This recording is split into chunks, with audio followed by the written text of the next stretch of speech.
Está hoy un poco rebelde este, ¿eh? Está un poquito rebelde, pero bueno. Y ahora se va para otro lado. Entonces, vamos a ver.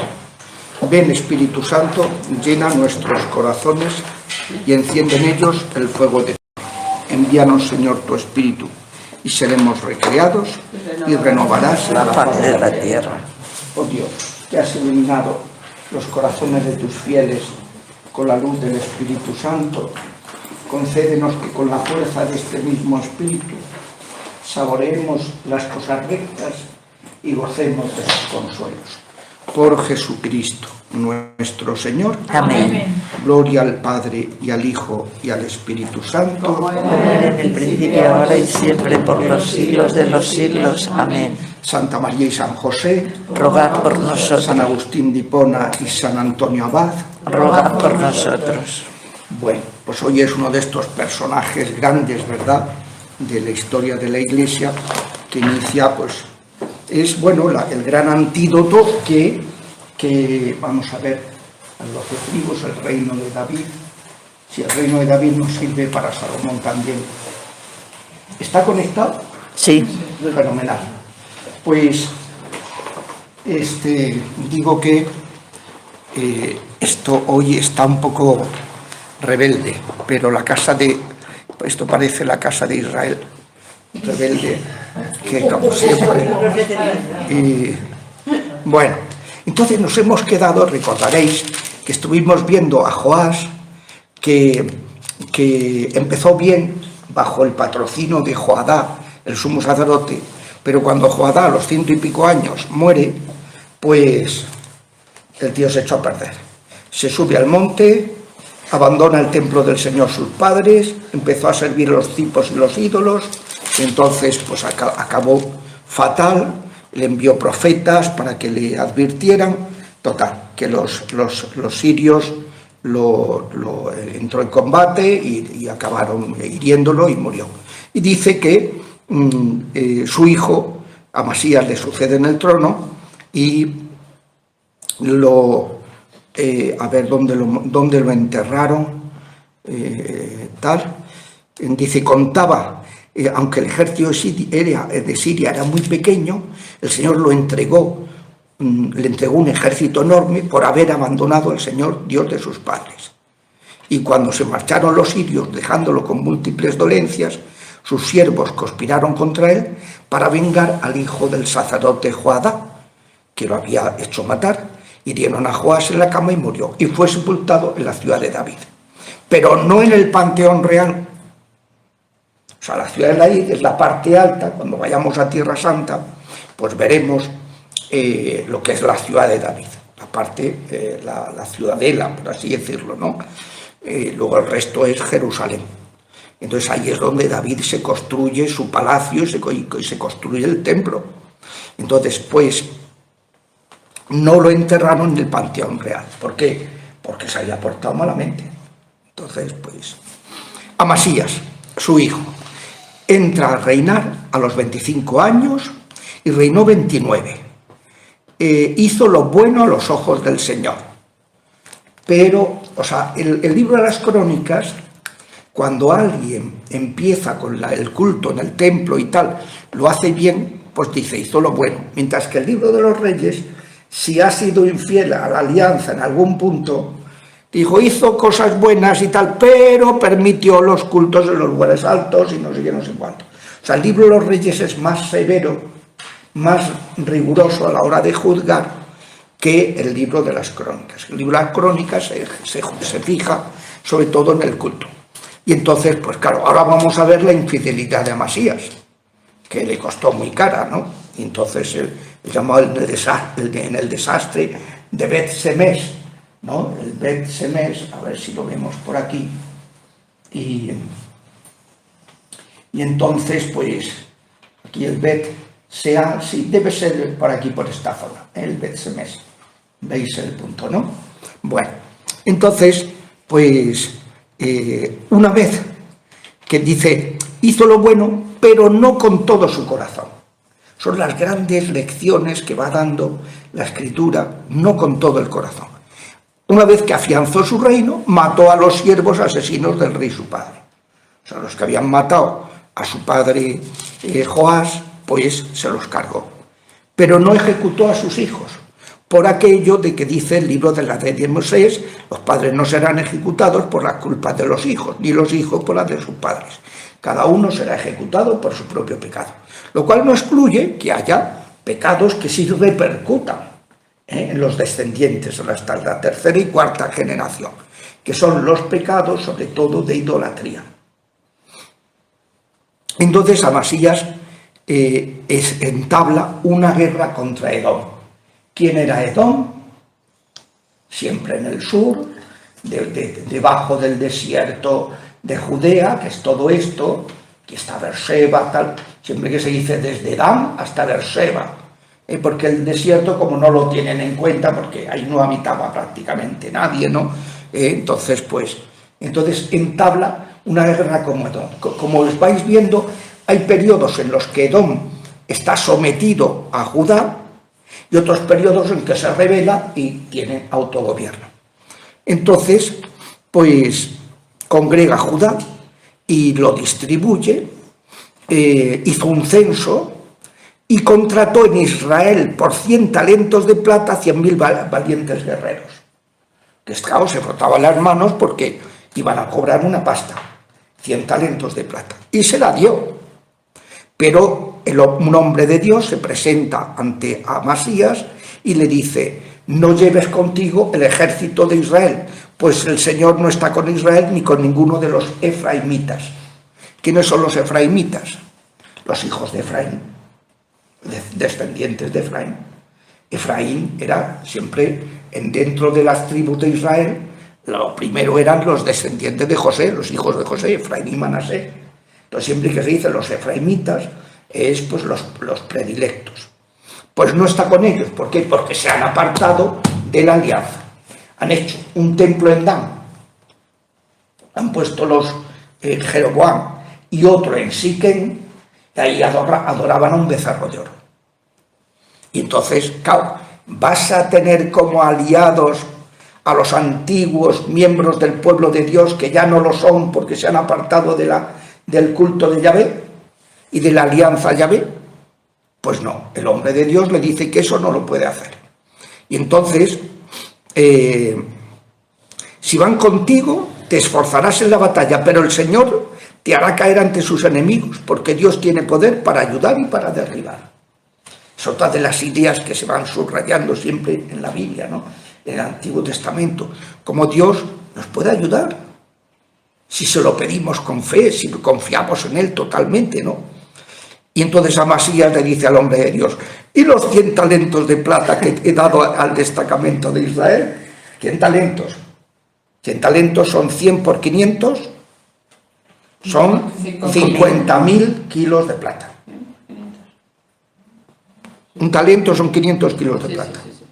100 por 500 son 10 por 500 son 5.000. 100 por 500 son 50.000. A ver, las de ciencias, a ver si con las reglas de cálculo se echaron a perder. Yo me acuerdo cuando hice la mili, tenía de compañero en el asiento al lado a un ingeniero, porque a los de letras nos mandaban a infantería, a pisar hormigas. Y entonces, pero no sé por qué este pobre, que era ingeniero, luego de mandar los ingenieros zapadores o tal, pues lo mandaron a infantería. Y entonces, cuando teníamos que hacer ejercicios de balística, de trayectorias, pues era todo a base de las reglas de 3. Entonces los de letras, que no sabíamos nada de reglas de cálculo ni cosas de esas, que entonces era lo máximo, la regla de cálculo. Luego ahora mismo las reglas de cálculo no las sabe manejar nadie.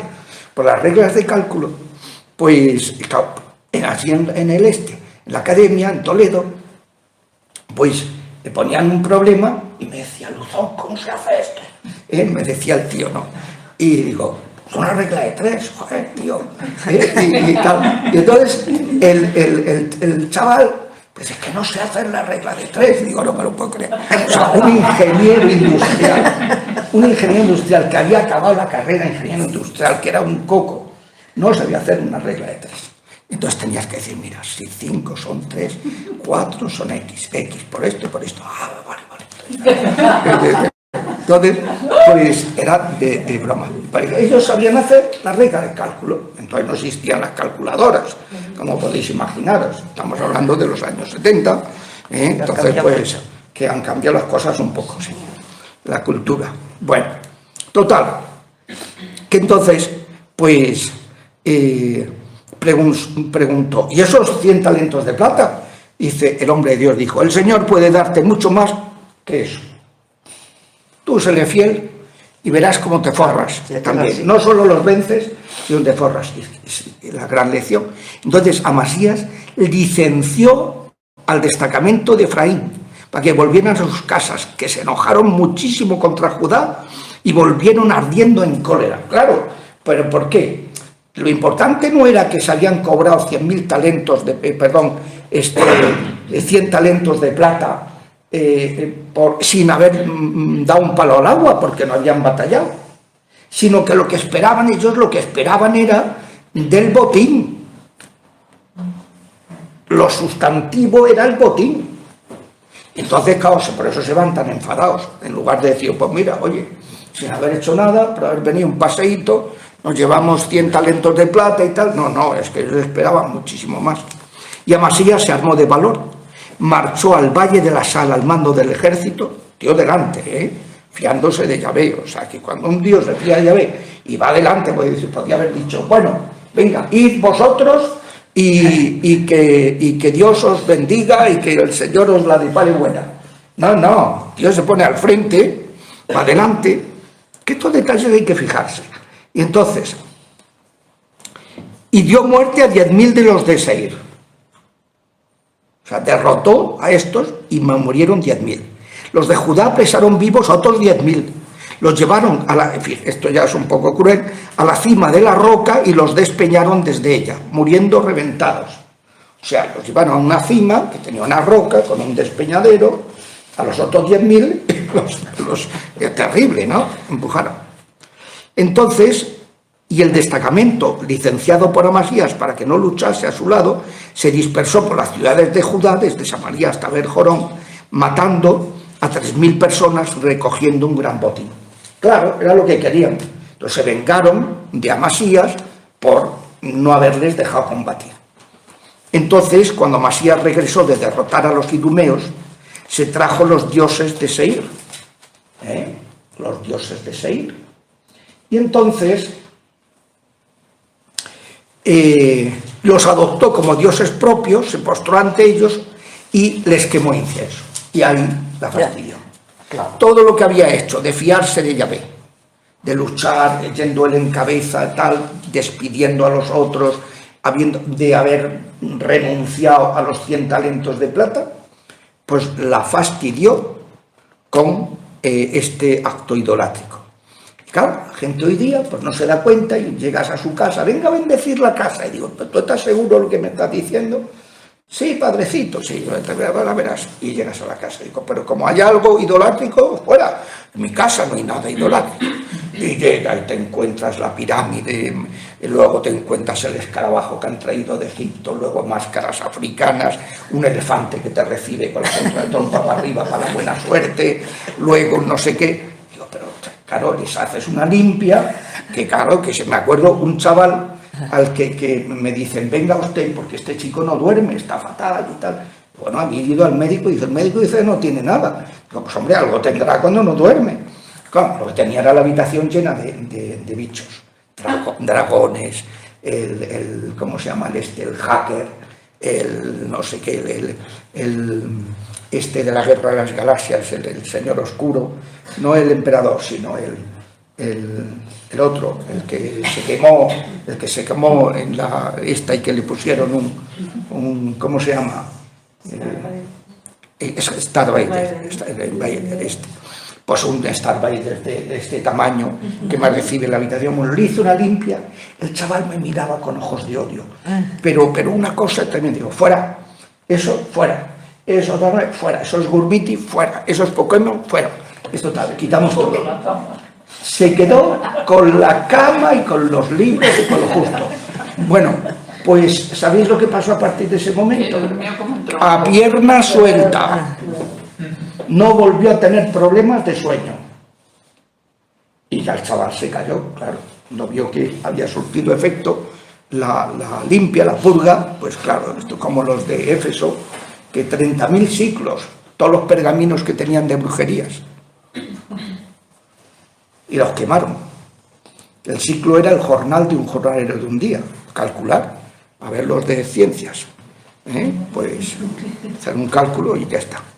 Bueno, y entre tanto, tal.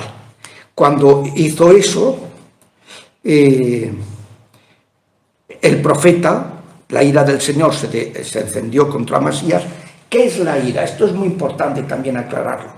La ira es una pasión recta, buena. El ser humano tiene dos pasiones fundamentales: apetito concupiscible y apetito irascible, que los dos son buenos, el deseo de bien y el rechazo del mal, de la iniquidad. Entonces la ira tiene como objeto propio la injusticia. ¿Habéis encendido la calefacción? No sé. ¿Cómo Sí, no? estaba Se está. encendida. Pero claro. Sí, está ardiendo y tampoco te veo con frío, pues ponte. No, no tengo no, frío. entonces nada. Pues la ira es eso. Entonces la ira se convierte en mal, el apetito. Hoy día está canonizado todo lo concupiscible, todo lo que produce agrado, placer, tal, todo eso es bueno.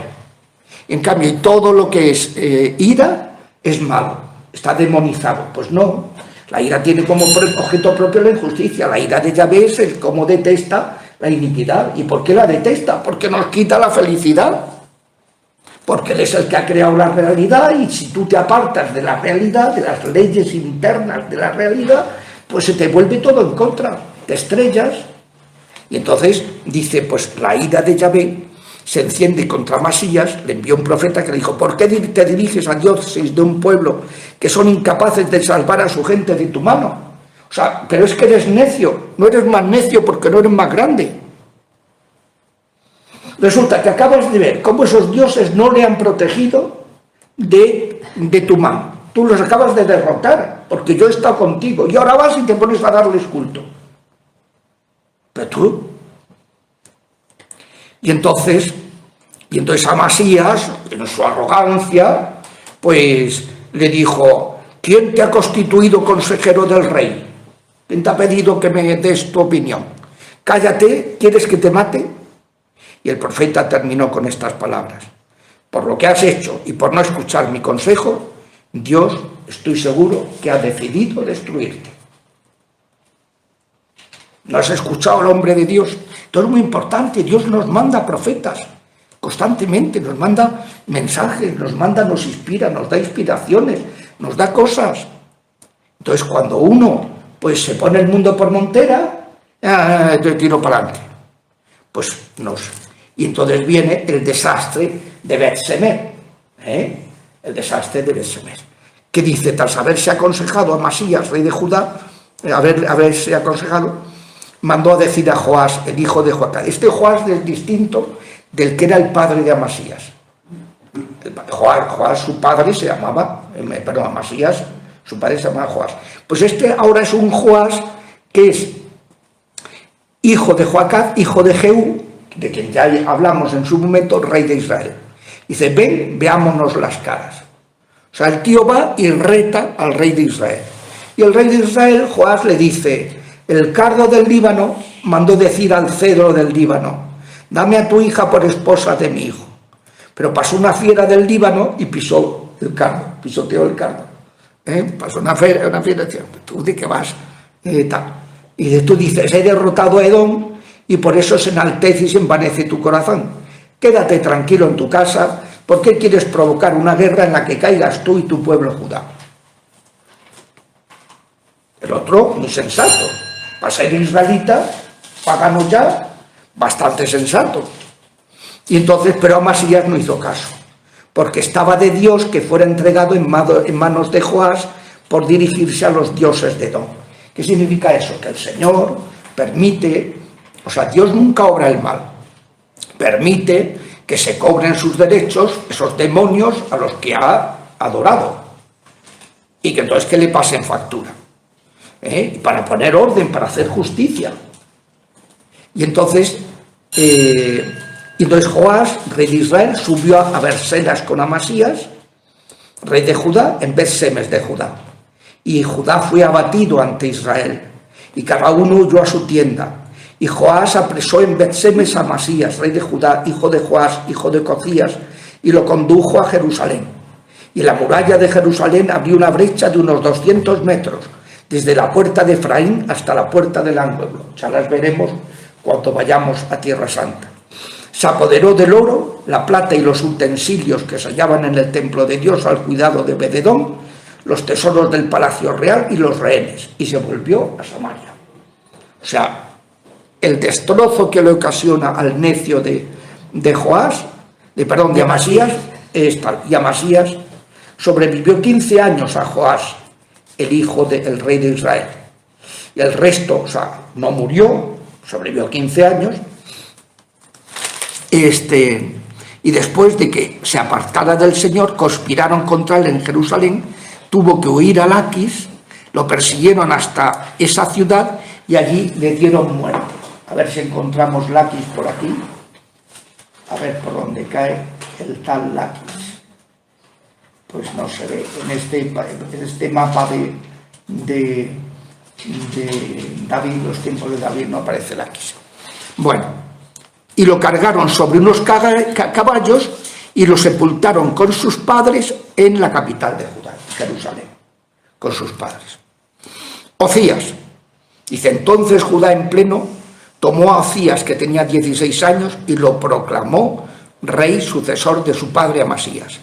Y una vez que el rey se hubo dormido con sus padres, Ocías, el hijo de Azarías, reconstruyó, el hijo de Amasías, que también lo van a llamar Azarías, reconstruyó Elat y la devolvió a Judá. O sea, por culpa de la soberbia de este rey, de Amasías, habían perdido muchas cosas de los edomitas, de ciudades por aquí, por esto. Entonces, lo que hizo fue recuperar la ciudad Elat.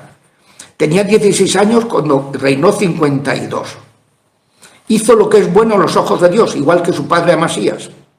Buscó a Dios mientras vivió Zacarías, que lo había educado en el temor de Dios. Y mientras buscó al Señor, Dios lo hizo prosperar. Siempre la lección. Si buscas al Señor, el Señor te hace prosperar. Esto lleva en ocasiones a la gente a tener el error de la retribución inmediata, de que si tú te comportas bien te tiene que ir bien todo en salud, dinero y amor. No. Pero aquí sí se quiere subrayar que desde luego si te comportas mal, luego te van a venir los palos. Entonces, que si te portas bien, Dios te bendice.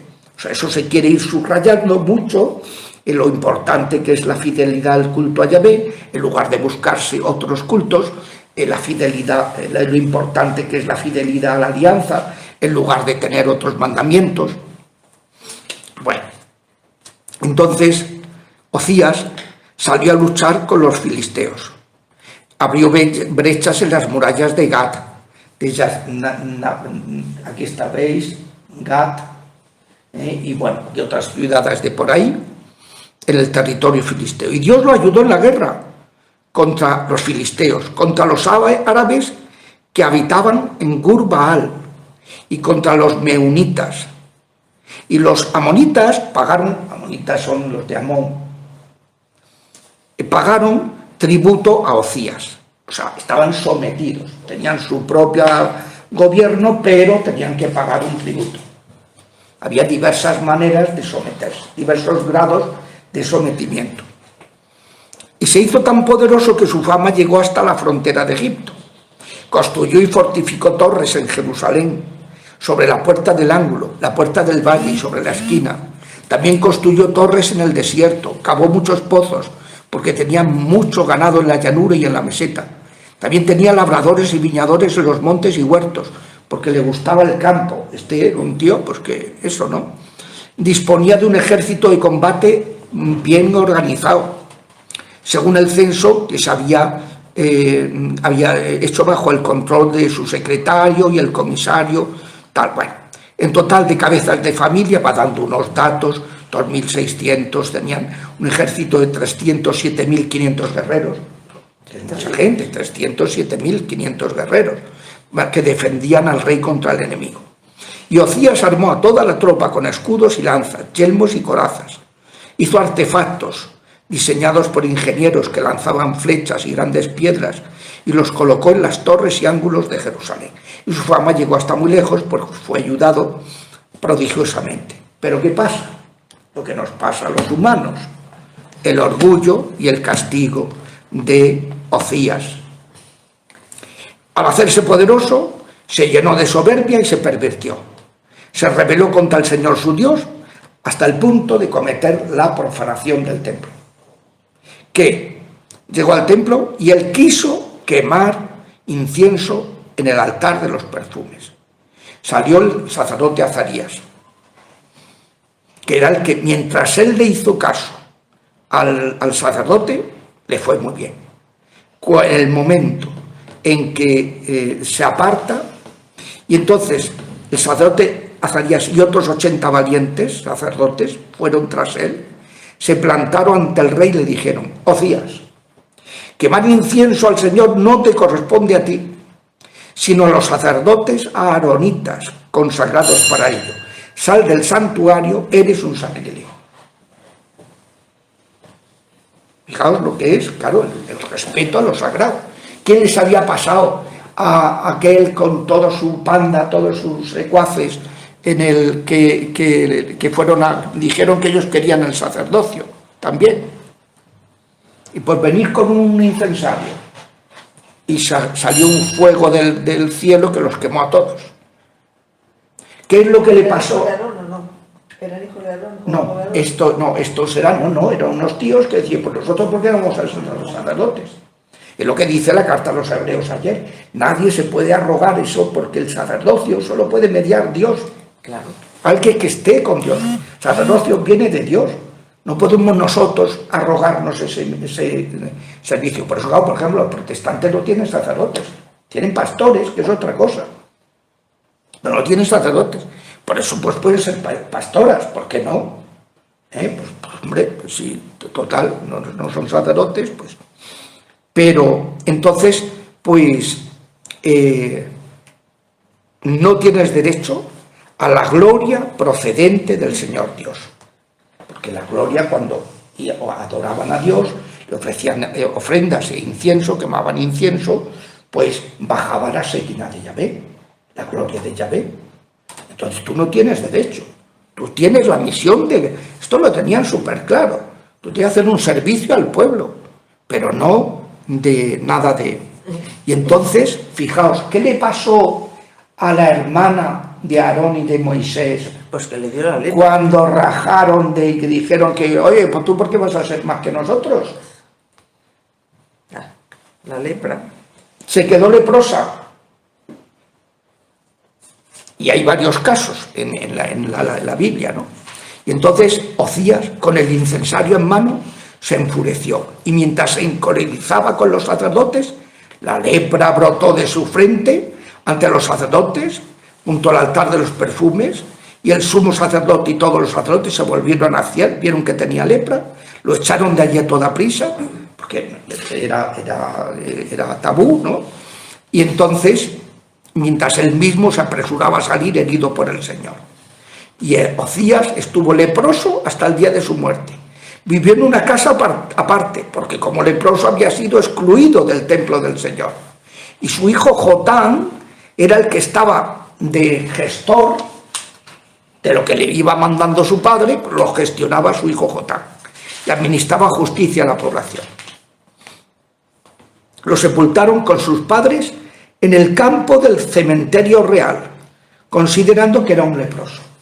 Como estaba, era un leproso, no podía ser en el cementerio, sino en el campo de ese cementerio, porque que se contaminaba, claro. Le sucede Jotán.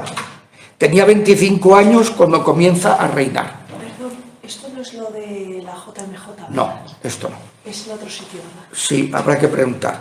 Entonces, reinó 16 años.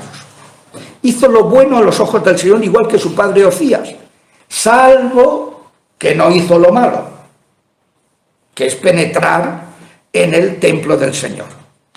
Pero el pueblo, sin embargo, seguía corrompiéndose. O sea, Dios oficialmente daba culto a Yahvé. No hizo lo de profanar, pretendiendo arrogarse por el hecho de ser rey, el autoritarismo, y ahora yo tengo también derecho a ofrecer sacrificio. ¿Tú qué te has creído? Eso es un servicio como todo cualquiera. El servicio sacerdotal no tiene nada que ver contigo. Y entonces respetó eso, pero permitió que el pueblo siguiera corrompiéndose en los lugares altos. Construyó la puerta superior del templo del Señor, hizo muchas obras en los muros de Ofel, edificó ciudades en la tierra de Judá y levantó fortalezas. O sea, hizo muchas cosas buenas. Venció al rey de los amonitas.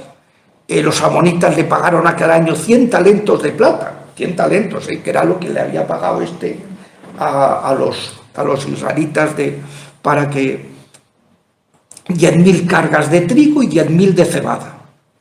Y entonces se hizo poderoso porque se afianzó en los caminos del Señor su Dios. Fijaos, siempre la enseñanza. Este rey se hizo poderoso porque se afianzó en los caminos del Señor su Dios. Y el resto de los hechos de Jotán, sus guerras y obras, Cuando tenía 25 años empezó a reinar y reinó 16 años. Y durmió con sus padres y lo sepultaron en la ciudad de David. ¿Por qué? Porque lo hizo bien. Siempre David es el referente. Es el que siempre fue fiel a Yahvé. Entonces, pues... Y le sucedió en el trono su hijo Ahab. Ya por el nombre, ya vamos, porque había el Ahab de Israel, que eso era el más malo que el Malamén, pero se ve que debe haber un demonio por ahí que se llame Ahab, que te tome ese nombre, seguro. Yo no me acuerdo ahora mismo si me lo he encontrado. Pero, vamos, un tío que se llama Ahab, ya veréis lo que va a hacer. Tenía 20 años, reinó 16 años. No hizo lo que es bueno a los ojos del Señor, como su antepasado David. O sea que ya vamos a empezar, o sea, anticipa totalmente el cronista el juicio negativo y presagia las actividades finales del monarca. Es decir, que el cronista tiene mucho interés en agudizar el contraste entre el rey Ahab y Ezequías, su inmediato sucesor. Porque, bueno, el antecesor Ocías, que, hombre, salvo cuando el tío pues profana el templo, pero lo había hecho bastante bien. Porque es curioso, porque ¿cómo se llama?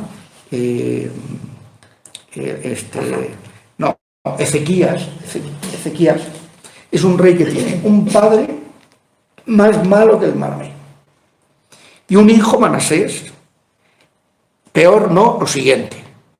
Y él era un tío espectacular. Lo va a presentar, ahora lo veremos, como a la altura del rey David. Es decir, este es uno de los que ha estado, no medio pensionista, sino de verdad, en bueno, de verdad. Bueno, pues su padre Ahab, fijaos lo que hizo, fijaos lo que es la idolatría, que es lo de hoy. Dice, siguió los caminos de los reyes de Israel. ¿Qué son los caminos de los reyes de Israel? Que estaban adorando a dos en Dan, que no adoraban a Yahvé. Bueno, llegando a fundir estatuas para los Baales. Baal es un dios de muerte. Acordaos de cuando vino el pueblo y acá en Baal peor,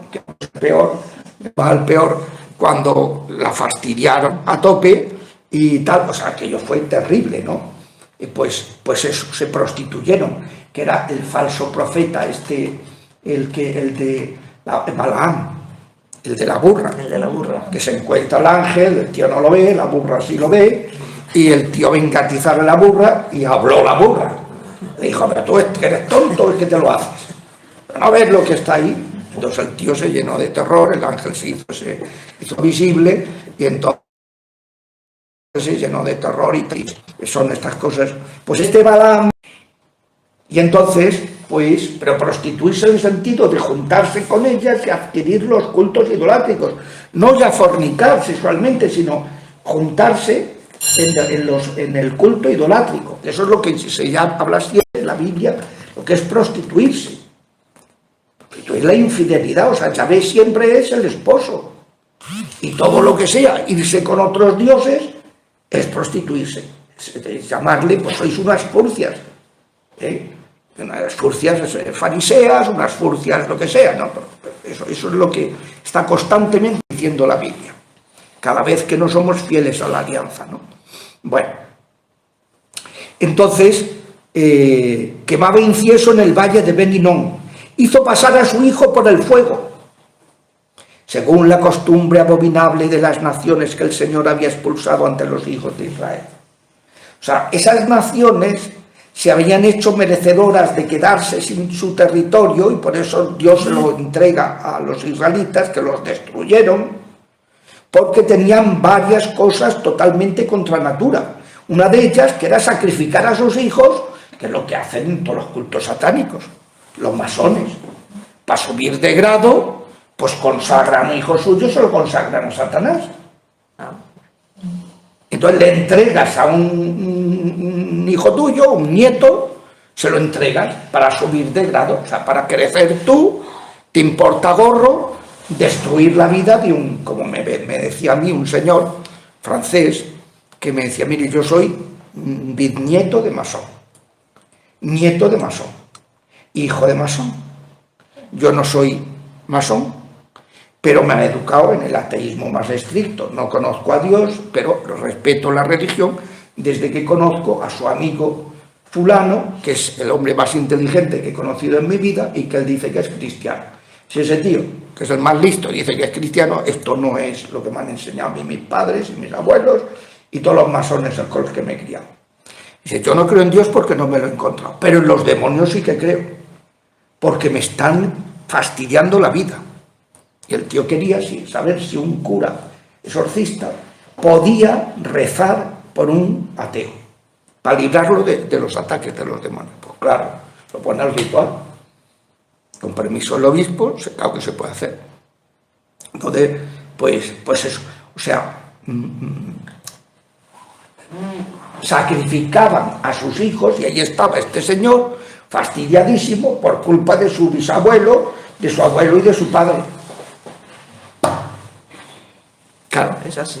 Bueno, pues hacían pasar por el fuego a sus hijos, como ahora con el aborto. Claro, es lo mismo. No es por el fuego, sino es pasar a cuchillo, o pasar por la química, o por la trituradora. O por la trituradora. Pero luego en la Edad Media hace lo del juicio de Dios ese, que era algo parecido, las barbarías. No tiene nada que ver. La sordanía era que un tío, tú pasas por el fuego, si tú te quemas, es que Dios no te protege. Y si tú eres bueno, Dios te protegerá. Que era lo que venían a decir, que por cierto, no he activado el y esperemos que no se haya desconectado este cacharro en ningún momento, pero vamos a ponerlo por lo menos la parte de clase que queda, que nos quedan, sí, bueno, todavía quedan 20 minutos, o sea que pues lo ponemos por si la flies, entonces nunca se sabe. Entonces pues sacrificaba y quemaba incienso los santuarios de los altozanos. Entonces el Señor lo entregó en manos del rey de Siria, que lo derrotó. Lo capturó, le capturó numerosos prisioneros, los llevó a Damasco, lo entregó también en manos del rey de Israel. O sea, doble derrota ante los sirios, que sabéis que Siria está aquí, ¿no? Y entonces, pues, o sea, la capital de Siria es Damasco, ¿no? Pues esto, los sirios, y también al reino del norte, a Israel, también, que le infligió una gran derrota. Entonces, el hijo de Romelías mató en Judá a 120.000 de Judá en un solo día, por haber abandonado, todos aquellos aguerridos por haber abandonado al Señor Dios de sus padres. Y Zicrí, un efraínita, mató a Masías, hijo del rey, a Zicrán, mayordomo del palacio, al Elcaná, lugarteniente del rey. Entre mujeres, hijos e hijas, los hijos de Israel tomaron a sus hermanos 200.000 prisioneros y se apoderaron de un gran botín y lo llevaron a Samaria. Y entonces había un profeta llamado Oded, profeta del Señor, no profeta solo del grupo de profetas, como siempre veis, se distingue los profetas, que son el grupo de profetas, el grupo de religiosos, hombres religiosos, a los que se les consultaba para que ellos consultaran a Dios en caso de dudas, y luego estaban los profetas que Yahvé de pronto escogía a uno y le daba un encargo. O sea, había profetas hacia arriba y profetas hacia abajo, que venían de Dios. Profetas enviados por Yahvé y profetas que preguntaban y consultaban a Yahvé. ¿Vale? Pues este era un profeta de Yahvé. Le sale al encuentro y les dijo a los samaritanos, a los hijos de Efraín: el Señor Dios de vuestros padres, irritado, ha puesto a Judá en vuestras manos y vosotros habéis matado a su gente con una furia que clama al cielo. ¿Cómo habéis matado a vuestros hermanos? Una cosa es que los derrotéis y otra cosa es que os excedáis. ¿Os suena el profeta Abdías? No, veo que no suena mucho. Pues Abdías es un profeta que lo manda a Yahvé a decirle a Edom, o sea, cuando Nabucodonosor destruye todo y se los lleva de portas a Babilonia, que eran 4 gatos como colonos. Entonces Edom aprovecha la debilidad de esos pocos para hacer racias y masacrarlos. Entonces Dios les manda al profeta Abdías para que les diga: por haber hecho leña del árbol caído, haberos aprovechado de la debilidad de una persona para destruirlos, ese pecado es gravísimo, de los que claman al cielo vais a ser destruidos. Y Edom desapareció en pocos años.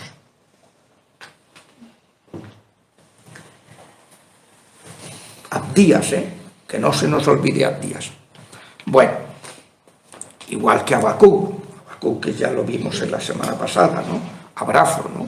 El hombre que se abraza después de quejarse: Señor, esto estoy hasta las narices y tal. Y luego ya el hombre pues se aplaca y tal, y se abraza la voluntad de Dios, ¿no? Entonces, ¿y ahora os proponéis convertir a los habitantes de Judá y Jerusalén en esclavos y esclavas vuestros? ¿Es que vosotros no sois culpables ante el Señor vuestro Dios? Ellos han sido derrotados por la culpa de su rey Ahaz. Pero si vosotros estáis en las mismas, ¿cómo os atrevéis? ¿Por qué? Entonces, hacedme caso y devolver a los prisioneros que habéis apresado entre vuestros hermanos, porque el Señor está enfurecido contra vosotros, porque estáis en la idolatría y además os habéis excedido en el castigo a vuestros hermanos. Y entonces algunos jefes de Efraín se opusieron también a los que venían de la guerra y les dijeron: no traigáis aquí a los prisioneros, pues nos haríamos culpables ante el Señor. ¿Tratáis de aumentar nuestros pecados y nuestras culpas? O sea, ellos eran conscientes, los de Efraín, que por estar siguiendo un culto idolátrico estaban cometiendo mucho pecado, porque es el gran pecado. Si es que el gran pecado es el pecado contra el primer mandamiento, la idolatría. Luego está el contra el segundo, utilizar a Dios para tus intereses. Esto también se daba mucho en Israel y se da mucho hoy en día. Gente que pretende utilizar a Dios para lo invocan y tal, y entonces pues eso es aprovecharse de las cosas de Dios para el propio beneficio, ¿no? Entonces cuando a Jesús le dijeron: oye, dime a mi hermano que me reparta la herencia, que dice: ¿y quién me ha constituido a mí en juez para vosotros?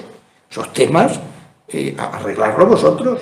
No pretendas aprovecharte de Dios para tu beneficio, para tu herencia. Oye, ponle un pleito y haz lo que puedas y cóbrate tu herencia y déjate, pero a mí no me vengas a... Bueno, entonces la tropa dejó a los prisioneros y el botín a disposición de los jefes y la comunidad. Y se levantaron algunos hombres designados nominalmente para confortar a los cautivos. Tuvieron ese gesto de humanidad para confortarlos. Los que estaban desnudos los vistieron con ropas. Le pusieron calzado del botín y no se lo quedaron ellos. Les dieron de comer y de beber, los ungieron, sus heridas. Los transportaron en asnos a los débiles y los llevaron a Jericó.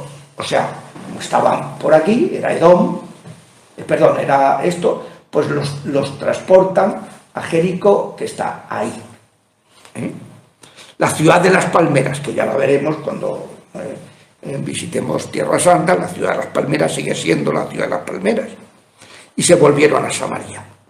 Y entonces el rey Ahaz llamó en su ayuda al rey de Asiria. O sea, está Asiria, ¿dónde está? Aquí, a la derecha, en Mesopotamia. Mesopótamos, hipopótamos, hipo debajo del agua, meso entre los ríos, entre los dos ríos. Eso es Mesopotamia. Que hubo un tiempo que la capital era Nínive, en el norte, y otro tiempo en que la capital fue Babilonia, en el sur. Babilonia es el imperio babilónico y Nínive la capital del imperio asirio. Bueno, pues ahora Ahaz, como le han dado pal pelo los sirios de Damasco y el reino del norte, Israel, quiere aliarse con los asirios para devolverles la cosa. Y entonces los idumeos habían retornado, habían derrotado a Judá, se habían llevado a algunos cautivos, y los filisteos habían invadido las ciudades de la Sefelá. O sea, como veis, todos los pueblos circundantes habían aprovechado la debilidad de este Ahaz por haberse apartado de Yahvé y estaban zurrándole por todos lados. Los filisteos, que son los pueblos de la costa. Filisteos son estos, aquí en la costa. Luego los idumeos, los amonitas, los tal, o sea. Y entonces el Señor humillaba a Judá, dice el cronista, por culpa de Ahab, que arrastró al desenfreno a Judá y fue fiel al Señor. ¿Qué desenfreno? El desenfreno de irse con otros dioses. Luego, por supuesto, que si tú adoras a los demonios, se te meten las costumbres de los demonios y acabas pecando contra todos los mandamientos. Y se quita el freno, ya no hay freno por tal, o sea que, bueno. Pero Tiglat-Falesar, rey de Asiria, en vez de ayudar a Ahab, marchó contra él y lo sitió. Entonces Ahab despojó el templo, el palacio real, las casas de los jefes para darle al rey de Asiria y no sirvió de nada. Incluso durante el asedio, el rey Ahab continuó siendo infiel al Señor. O sea, siguió necio total, porque y se ofreció sacrificios a los dioses de Damasco que lo habían derrotado pensando: esos dioses de los reyes de Siria les han ayudado, pues yo les ofreceré sacrificios para que me ayuden. Fijaos el planteamiento. Pero fueron su ruina y la ruina de Israel. Ahab reunió los utensilios del templo y los hizo pedazos. Cerró las puertas del templo del Señor, construyó altares en todos los rincones de Jerusalén, erigió santuarios en los altos de todas las ciudades de Judá para quemar incienso a dioses extraños, irritando al Señor, Dios de sus padres. Palmó, como es natural, lo sepultaron en la ciudad, en Jerusalén, pero no lo llevaron al panteón real. No lo llevaron, claro, por imbécil. Bueno, ¿y quién le sucede en el trono? Ezequías, el grande. O sea, Ezequías es un tipo que vais a ver la categoría, hombre, no es tanto como David, pero casi. O sea, es un tipo, impresionante, de fe, un hombre de fe. Un mirlo blanco. Mirlo blanco. Entonces tenía 25 años cuando comenzó a reinar. reinó 29. Siempre dice, su madre se llamaba, era hija de Zacarías, tal, bueno. Entonces, era tal la madre que era hija de Zacarías. Hizo lo bueno a los ojos del Señor, igual que su antepasado David. Fijaos, no dice igual que su padre, o igual que su abuelo. No, hizo lo bueno igual que el rey David. O sea, te está poniendo el cronista, pues, como un digno émulo de David, ¿no? Y entonces con Ezequías vuelven a abrirse las puertas del templo, dando inicio a una nueva era. Se impone la purificación del templo, claro, también había sido profanado. Ahora había que purificar. Esto en la iglesia se hace igual. Cuando se profana un templo, hay un ritual para volver a consagrar y primero y liberar, ¿verdad? Descontaminar de todos las profanaciones cuando se ha habido pues, actos profanatorios de un lugar sagrado, ¿no? Entonces, pues, en el año primero de su reinado, abrió y restauró las puertas del templo. Las abrió y las restauró. Hizo venir a los sacerdotes y levitas. Los reunió en la plaza oriental y les dijo, escuchadme, purificaos ahora y purificad el templo del Señor. Sacad del santuario toda la impureza que haya, porque vuestros padres han sido infieles, obraron mal a los ojos del Señor nuestro Dios, lo abandonaron, apartaron su rostro de la morada del Señor, que es la morada del Señor, el templo donde habita el Señor, y le volvieron la espalda. Llegaron a cerrar las puertas del pórtico, a apagar las lámparas, dejaron de quemar incienso, de ofrecer holocaustos en el santuario del Dios de Israel. Y la ira del Señor se desencadenó contra Judá y Jerusalén. O sea, como todos los reyes buenos, les hace una recapitulación de todo lo que les había pasado por culpa de sus idolatrías. Y la ira se desencadenó, los hizo objeto de espanto, de estupor, de burla, como podéis ver con vuestros propios ojos. Ved a vuestros padres muertos a espada, a vuestros hijos e hijas cautivos por este motivo. Y ahora me propongo, o sea, el tío le está diciendo, oye, que todas estas desgracias que todos estamos lamentando, que vuestras hijas se las han llevado, que vuestros hijos están muertos a espada, que vuestros padres están muertos a espada, que todo esto es por este motivo. No vais a ir a pensar que ha habido mala suerte, que es que hemos tenido mala suerte. No, no. Y ahora me propongo sellar una alianza con el Señor, Dios de Israel, para que cese el ardor de su ira contra nosotros. ¿Cómo cesa la ira? O sea, claro, si la ira viene contra la injusticia, en la medida en que nosotros volvemos a la justicia, que es la alianza, cesa la ira de Yahvé.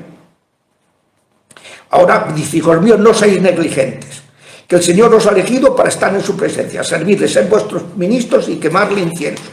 Y entonces todos estos, empieza a decir los nombres, reunieron a sus hermanos, se purificaron, y no tenían que purificarse. Para hacer su tarea tenían primero que purificarse. Y estuvieron dispuestos a purificar el templo como había dispuesto el rey. Y los sacerdotes entraron en el interior, sacaron todas las cosas impuras que encontraron en el templo del Señor, las recogieron y las llevaron al torrente Cedrón. Y el día 1 del primer mes comenzaron la purificación. El día 8 llegaron al pórtico del templo. Durante 8 días purificaron el templo del Señor. Terminaron el día 16º del mes primero. Y se presentaron ante Ezequías y le dijeron, hemos purificado todo el templo del Señor. 16 días, 2 semanas y pico. Y entonces el altar de los holocaustos, que estaba profanado, todos sus utensilios, la mesa de los panes presentados y todos sus utensilios. Hemos reparado y purificado todos los utensilios profanados por el rey Ahaz infielmente. Ahora están en el altar del Señor. Y el rey Ezequías madrugó, reunió a los jefes de la ciudad, subió al templo, llevaron 7 novillos, 7 carneros, 7 corderos, siempre el número de plenitud, 7. 7 chivos como sacrificio expiatorio por la monarquía, por el santuario y por Judá. O sea, primero 7, 7 y 7 por la monarquía, por el santuario y por Judá. Y ordenó a los sacerdotes aaronitas que lo sacrificasen en el altar del Señor. Holocausto ya sabéis lo que era. Se quemaba todo y no se dejaba nada para luego comerlo los sacerdotes y el pueblo, porque se compartía, una parte se le daba al pueblo, los sacrificios de comunión, y otra parte se alimentaban de eso los levitas y los sacerdotes. En el caso del holocausto no quedaba nada. Sacrificaron los novillos, recogieron la sangre, rociaron con ella el altar, sacrificaron los carneros, rociaron con la sangre los carneros, los corderos, con la sangre rociaron el altar. Siempre la sangre purificatoria, igual que, claro, esto tiene un significado, lo que es el sacrificio de Cristo, el cordero, que con su sangre nos ha purificado del pecado del mundo. Este es el cordero de Dios que quita el pecado del mundo. Cuando a un judío se le dice eso, entiende perfectamente. Llevaronlo, y nosotros, como no leemos la Biblia, no nos enteramos. Claro. A ver, aquí no se puede establecer conexión en este momento, ya estamos fastidiados. Ahora estamos otra vez. Se ve que ha habido una interrupción, menos mal que hemos puesto prudentemente habrá que reconstruir esa historia. Bueno, entonces llevaron los chivos, los sacerdotes, tal. Espiaron el pecado para que todo Israel obtuviera el perdón, ya que el rey había ordenado que el holocausto y el sacrificio por el pecado se ofrecieran por todo Israel. Entonces el rey, ¿qué hora es? Todavía faltan 4 minutos. El rey instaló en el templo a los levitas con sus platillos, arpas y cítaras, como lo había dispuesto David. Y fijaos que se le va a dar tanta importancia a la música litúrgica como los sacrificios expiatorios. Siempre la música, en la tradición judeocristiana, tiene un papel muy importante. Claro, si tú haces una música de chimpón, que no tiene contenido y de poca calidad, pues claro, eso es una manera de cargarse otra vez que estamos en directo otra vez. Bueno, pues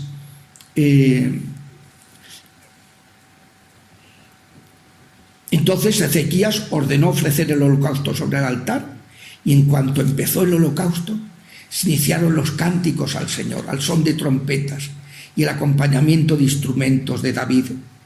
Toda la comunidad permaneció postrada hasta que se consumió el holocausto. O sea, todos postrados ante Yahvé.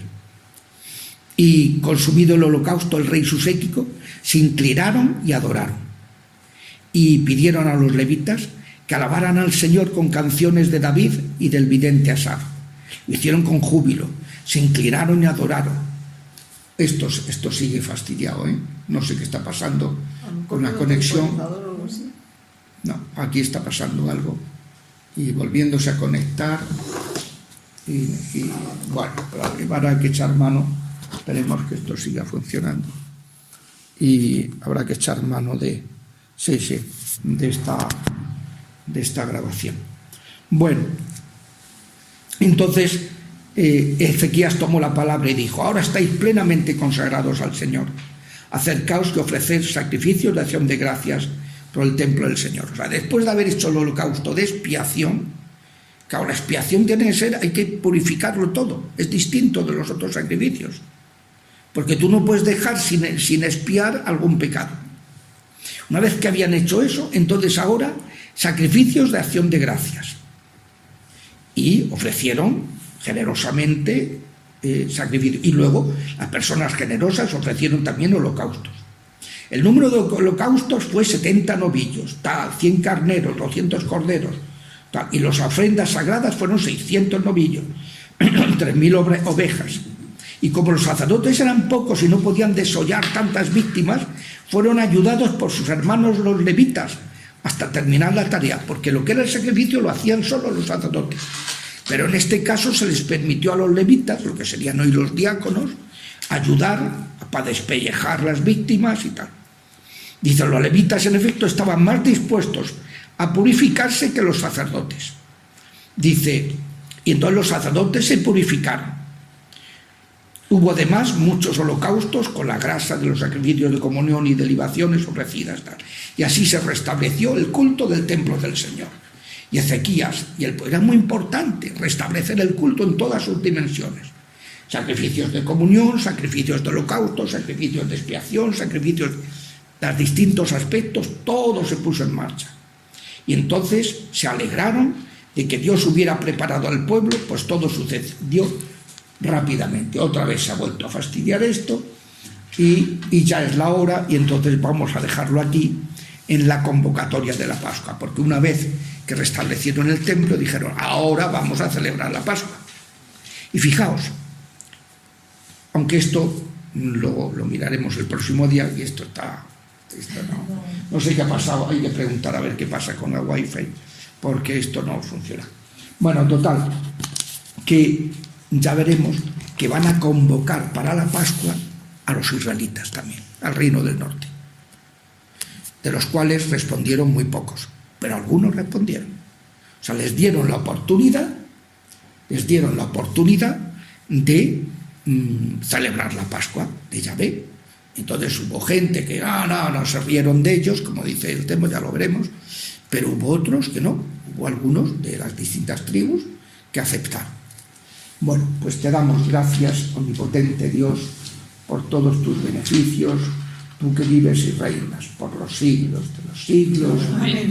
Dios te salve María, llena eres de gracia, el Señor es contigo, bendita tú eres entre todas las mujeres, y bendito es el fruto de tu vientre, Jesús. Santa María, Madre de Dios, ruega por nosotros pecadores, ahora y en la hora de nuestra muerte. Amén. Santa María y San José, ruega por nosotros. San Agustín de Hipona y San Antonio Abad, ruega por nosotros. Bueno, ¿os habéis bendecido vuestras mascotas? No. No tenemos mascotas. Menos mal. Yo tengo un caracol. Un caracol, bueno, esto ya es panota. Esto es panota. Ya lo del caracol nos ha dejado descolocados. Pero ¿cuántos años tiene el caracol? El caracol, oye, pues me dura de tanto de verano. Ahí te lo tengo en el baño. Le pongo lechuga, zumba por el plato. ¿Y no te lo comes o qué? No, digo tú el caracol. Te bendice, Señor, estos alimentos. Ah, que le eche lechuga. De la lechuga y beber. Bueno. Pues yo ahí tengo el caracol en el platito. Había pensado traerlo, pero digo, bueno, yo creo que va a quedar un poco exagerado. No, va a ser un poco exagerado. Yo creo que has hecho bien, has acertado. Me saca los cuernitos. Y le hago el plato. Ahí se mantiene desde el verano. Se llama Cali, como al de Puerto. Ahí sí que nos has descolocado todo. O sea, con el caracol. Pero que mascotas si no tenemos o porque no tenemos. Yo tengo un caracol. Claro. No, esa la contaré porque es buena. Es buenísimo. Y el del ascenso que zumba está de grandón. No me extraña. Claro, todos los días lechuguita. La lechuga, que come la lechuga. Y yo digo, pobre, aguanta el frío, mira, Gani, que aguantas el frío. Y el Gani No, es una maravilla. Lo del caracol nos has convencido a todos. A partir de ahora en la parroquia vamos a poner un caracol. Sí. Os recomiendo un caracol cuando pilláis un caracol para la temporada Sí. de lluvia. Desde luego, Os hace una compañía loca. sí, loca, ¿no? Hombre, eso sí que nos ha... Le saca los cuernos. Caracol, saca los cuernos al sol. Y me va y trepa por la bañera y sube y baja. Y a veces lo pongo. Bueno, que nos has convencido.